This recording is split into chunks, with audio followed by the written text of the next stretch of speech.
I thank God for this opportunity to again directly talk to you, mahal namin mga kababayan, sa Luzon, Visayas at Mindanao, lalong-lalo na po sa mga nagsasakripisyong Pilipinong nagtatrabaho abroad. Magandang hapon sa inyo. Parati po natin pinagdadasal na pagpalain ang ating bansa. Kasama po sa pagpapala ay ang katotohanan. This verse, John 8:3-2, "Then you will know the truth, and the truth shall set you free." Madalas po ito makot, "The truth shall set you free." Yan po ay pwedeng gamitin sa spiritual, sa religious. It's a biblical principle, but it is also applicable to everyday life. For example, yung isang addict sa sugal man, sa drugs, pag hindi niya inamin sa sarili niya yung katotohanan na ako'y addict, na siya'y addicted sa drugs, for example, hindi siya masaset free.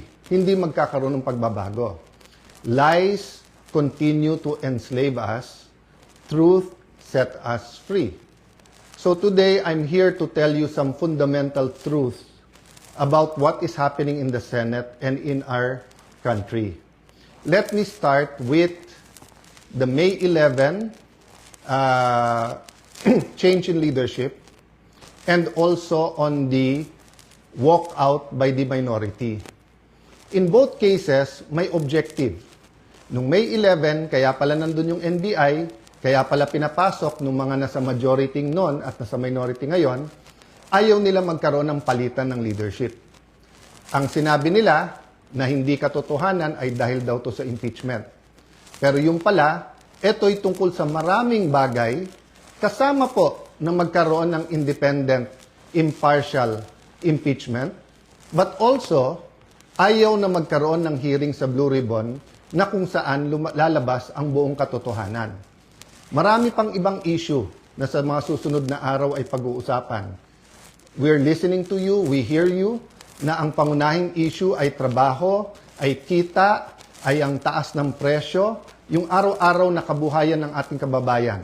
Yan po ay pinakamalaking issue. Ang ating survival, spiritual, physical, financial survival is always a priority. Pareho din sa health po yun. Yun po ang speech ko noon. Na ang ating spiritual health, physical health, mental health, financial health ay napaka-importante at dapat we look at the bigger picture. Pero tignan nyo po, para siguraduhin na mapagsilbihan kayo ng bagong majority, we want to make sure that kahit anong gawin ng outside forces, maging administrasyon o yung 11, nandyan yung 13 or at the very least 12 para yung sinasabing subukan naman natin ito. Masubukan nyo kung anong madideliver namin sa inyo. Ang problema, for the last 3 weeks, walang ginawa. Kung hindi takutin kami, i-twist ang aming arm, operan ng kung ano-ano para lumipat sa kanila. I'll go back to that later on. What's my point? You want an independent Senate. Our Constitution provides for the separation of power. Bakit separate? Because they are interdependent, but they are independent. Ibig sabihin po, one cannot survive without the other. Hindi naman po pwedeng walang judiciary. Hindi pwedeng walang executive department.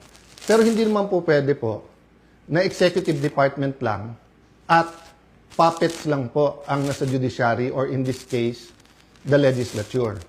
So nung nag-walk out po sila, ano sabi nila?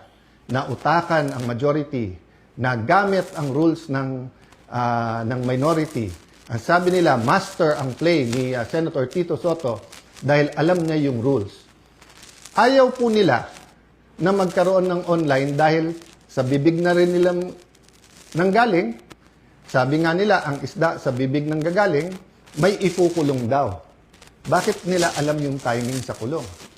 Sinabi ni Senator Jinggoy, hindi lang ngayon nangyari sa kanya yan, since February. Wala na daw kaso, pag siya po ay sumunod sa kanila. In this case, lumipat. So sabi ni Senator Jinggoy, sa susunod na kabanata na lang, sasabihin niya po or sa kanya niya sasabihin ko ano ebidensya niya kung sino-sino. Hindi hearsay sa akin to dahil napakinggan ko yung ilan nilang conversation. So alam ko for a fact na totoo na binabargain ang kanyang kaso, mabalik lang ang majority sa ngayon na 11 o minority. Kaya parati ko inuulit-ulit, huwag kayong magpa-11 sa 11. Sabi nila ngayon, paano na yan? 11-11 na. So, isi-simplify ko po ha. Ito po yung main message ko ngayon. Isi-simplify ko po ha. Main message na nakaugnay sa truth. Truth. Nag-walk out sila dahil ayaw po nila na makaboto yung ilan naming mga kasama. Yung po, sa kanila mismo nanggaling yon. Objective ng walk out nila, sila ang maging majority. So ngayon naman po na walang quorum at walang session yesterday and today, may kasamang mga protesta yon. Protest against a puppet Senate na gusto nila. But it is also a parliamentary tool to ensure na tuloy ang Blue Ribbon hearing sa Thursday. Ulitin ko po ha, ginamit nila yung parliamentary tool na walk out para po hindi matuloy ang pag-change ng rules. So ngayon po ang majority, ginagamit din po ang rules sa tama, morally, legally, to ensure na hindi agawin ang mga committees para po matuloy ang hearing ng Blue Ribbon sa Thursday at ang iba't iba pang mga importanteng hearing sa bawat committee. Yes, you heard me right. Sa kanilang official or unofficial spokespersons, no? Meaning sila mismo, or yung mga avatar nila, or yung mga vloggers, formal, informal, PR, spokesperson, ang nagsabi na. Sa 11-11, umabsent lang yung isa, mag-abstain lang yung isa, they can move. Sabi po sa isang pahayag o isang vlog at sa iba pong mga news reports, di ba? Pwedeng maging lame duck Senate President, si Alan Cayetano. Taga-Tagig at Pateros po kami. Kahit lame duck, lumalaban pa rin. No? So, alam po namin plano nila. Ang plano nila, abangan, tanggalin ang mga committee sa legitimate majority. Why do I say legitimate majority? In a completely independent Senate, 13 is 13. Kahit nasa abroad, kahit fugitive, kahit na nakakulong.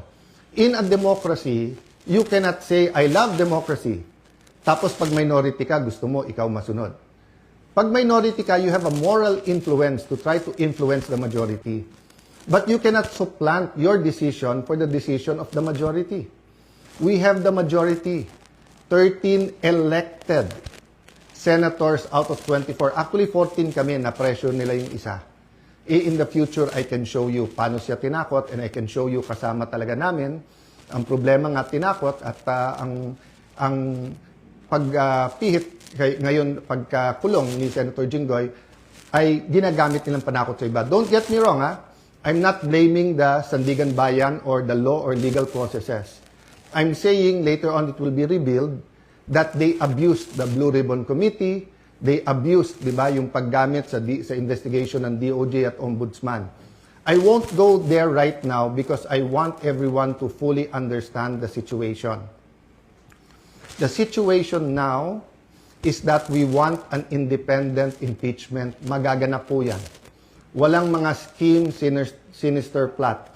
Basta kung anong ebidensya, lalabas yung ebidensya, and I will correct kung totoo yung reports about one senator na pag sila daw majority, malalatag nila ebidensya. Hindi po. Ang prosecution dapat ang lumatag ng ebidensya nila to convict.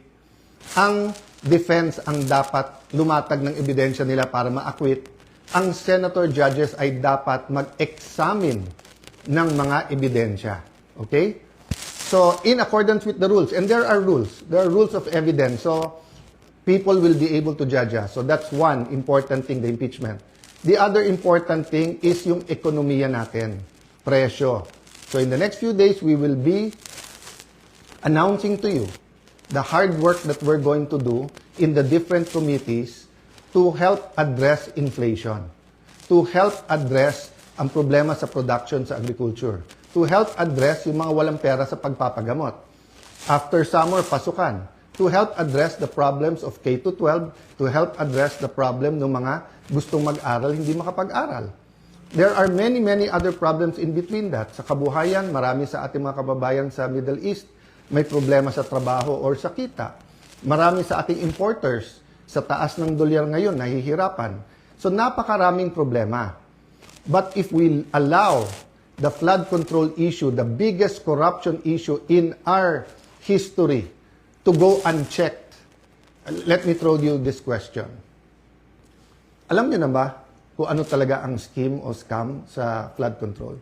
Ilan ba talaga ang ghost? Ilan ang hindi ghost? Ilan ang substandard? Bulacan lang ba? O maraming lugar sa ating bansa? Senador lang ba? May congressman? May cabinet member ba? May mastermind ba o wala? Ano yung real numbers? Sa 1 trillion a year, sa 2023, 24, 25. Ano ba dyan ang tama? Ngayon ba? Wala na bang corruption ngayon sa infrastructure problems? Kamusta ang ating flood control? Pag umulan ba ng malakas ngayon, makakasiguro tayong hindi babaha? So, ang dami pong tanong. Hindi po ito masasagot kung wala tayong independent, impartial na hearing. May hearing ang ombudsman, may investigation at hearing ombudsman at DOJ. But what about the Blue Ribbon Committee? We gave Senator Lacson a chance. Napakatagal yon. Kayo na magkwenta ilang buwan o isang taon, di ba? So, Senator Marcoleta had one hearing. Pipigilan natin yon. Witnesses. Pag nandyan na yung witness, matetest natin. Kaya hindi ako nag-judge. Pag nakita ko sa press con, of course, I'm intrigued. Of course, I listen. I do a little bit of research.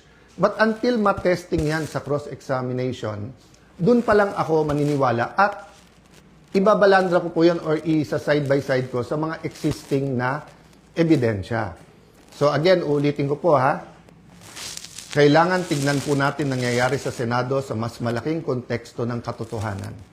Gusto ba natin na ang Senado ay maging kasangkapan, ay gamitin, no? Para ilabas ang totoo? O ito ay kasangkapan para itago ang totoo? Is the Senate for truth or not?